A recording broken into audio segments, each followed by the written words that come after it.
Yesterday, I did a video in which I discussed the stocks that I thought were really going to perform well, and I explained my cheat sheet.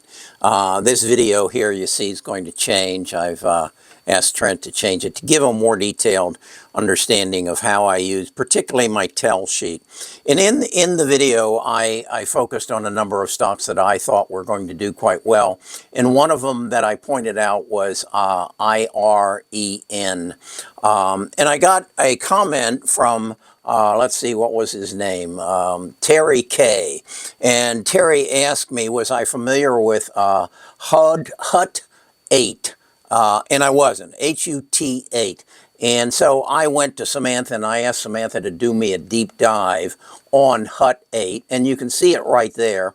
If you click on that, it'll take you to the podcast that Samantha did on HUT 8. And what they are is they're both data centers that were originated to mine Bitcoin. And but they're different.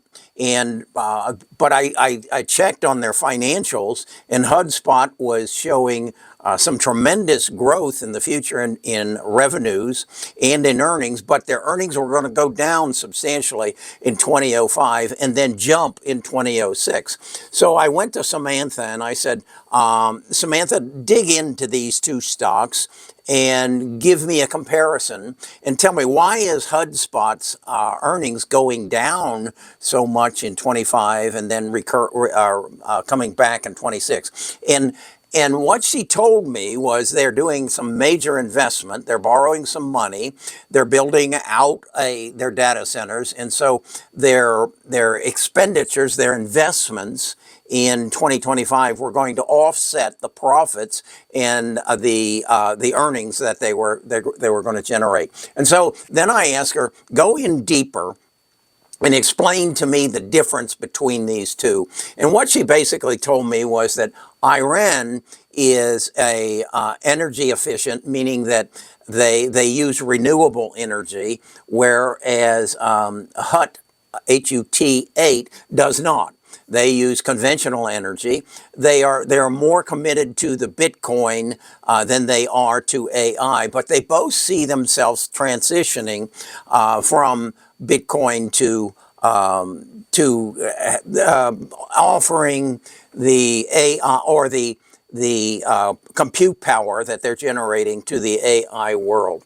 And it confirmed my opinion so strongly on IRN that I put an order in for even more. I own quite a bit right now because as you see, as I rate these stocks, I have a number one adjacent to it because of what I find out going across. The first thing that I found out, this column's all about how they've grown their workforce. And you can see Iran has grown its workforce in the last 3 years by 269%. And again, it's because they have recognized they're in a good field. I remember from the deep dive I did here that they're mining Bitcoin at a price of about $25,000 a coin. Well, we know it's selling for around 94, been as high as 105.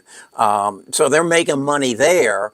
But then they got the hyperscalers showing up and saying, we want you to do some work for us. And then I go across here and I evaluate the stocks on other metrics. And to just give you some idea, IREN is anticipating their earnings between 25, 26, and 27 will average a growth of 242%. They have a high PE ratio, but even with a 91 PE ratio, which is totally ridiculous, their PEG, because of their high growth, is only 3.8. So in that regard, it's undervalued. But what I really want you to do is see what Samantha did with this comparison, and I'm just going to take you and show you what happens when you compare it. It takes you to this black screen, and you're going to hear Samantha speak up. Let me turn it up a bit. But you want to see how they measure up against each other. Good thinking.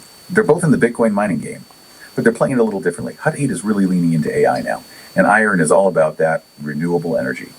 See? Makes you wonder, who's going to come out on top? Yeah. And more importantly, for some of you, Which one is the better investment right now? That's what I'm Yeah, interested that's in. the question, isn't it? That's What's Samantha. really interesting is that H8, they're actually projected to bring in more revenue in 2025, but their earnings, they're expected to go down. Doesn't that seem a little weird? Yeah, more money but less profit. What's the deal with that? Well, it comes down to the costs, the upfront costs. It's kind of like they're building a rocket ship to go to the moon. That's their AI stuff. But they're still relying on a bicycle, a bumpy bicycle at that. That's kind of For cool. their income. They're putting a ton of money into upgrading their mining operation and getting that high-rise AI subsidiary up and running, so the revenue might be higher, but their expenses are going up even faster. Oh, There so you like go. when you renovate a house, you spend a bunch of money up front, hoping it'll pay off later. But what about the crypto market? It's so up and down. Doesn't that mess things up a bit? Absolutely. You can't forget about Bitcoin's price. It's all over the place. Even if HG8... I'm not going to listen to the whole thing. It goes on for about 12 minutes. But it's available for you. If you want to hear the rest of it, just come to my website, Best of Us Investors. Sign up for the gold. Right now you can get here free for 14 days. And then click on here and listen to the comparison of Iran and Hut 8.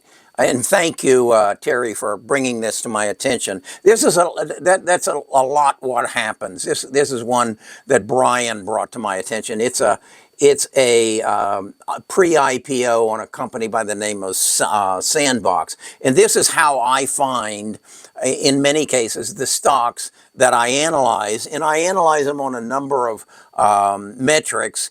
And it's all driven, to be very honest, first of all, by AI. I only want stocks that are involved in change, because I believe change presents opportunity. Opportunity presents opportunity for exponential growth in stocks. And we're going through a build out of the AI opportunity, and that's all wrapped around semiconductors and GPUs and CPUs and foundries and all that infrastructure being built out before AI as we know it will be delivered to us. And we've just got a taste of it. We've had a taste with ChatGPT and Bard, and now this, what I use for my deep dives and my podcasts being created by AI and Samantha. But I was watching a movie last night about a group of African American ladies who got into the Army, and Tyler Perry made this movie, and it told the story of their kind of cleaning up the problems of the mail delivery to and from the soldiers in World War II. And it was a tremendous story. And I got to thinking, in the future, I watched a piece on Bill Gates and how they're now building not just large language platforms, but large picture platforms. And so they're exposing a visual element of AI to multiple pictures. And I got to thinking, I have a story I'd like to tell that I'd like Tyler Perry to make a movie of. And I've got the photographs of my life and all that.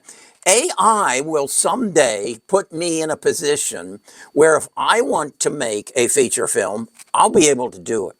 And you won't know it from an acted film, because you're going to be able to duplicate images that look real, that move real, that sound real, and tell a story. So those of us who have ambitions to become a movie director and maybe a movie star, we're going to be able to do it. We're going to be able to do it, and it'll be done by AI. But it's going to take immense compute power, immense. And that's what Iran is building. They are striving to build the largest data center in the world, and they're financing it with cryptocurrency. Now, I only own a little bit of Bitcoin that was given to me, but I believe that Bitcoin mining stopped somewhere in 1932 or that. All Bitcoins that are going to be available. And so these data centers, these people are really sharp. We've got an opportunity to mine Bitcoin for, say, another 7 years, 8 years. And by that time, you and I will be making our own feature movies, and we'll need that data center to provide the compute to make that happen.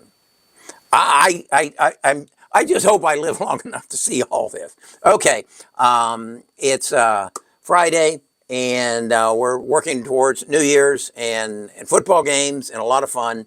But I wanted to share this with you, and I really encourage you to come learn this, because I just wrote a company who is making an AI platform for the benefit of hedge funds, that they're going to create an AI program that will analyze all future and past data and metrics around the stock market, and they're going to sell it to the to hedge funds at an exorbitant price.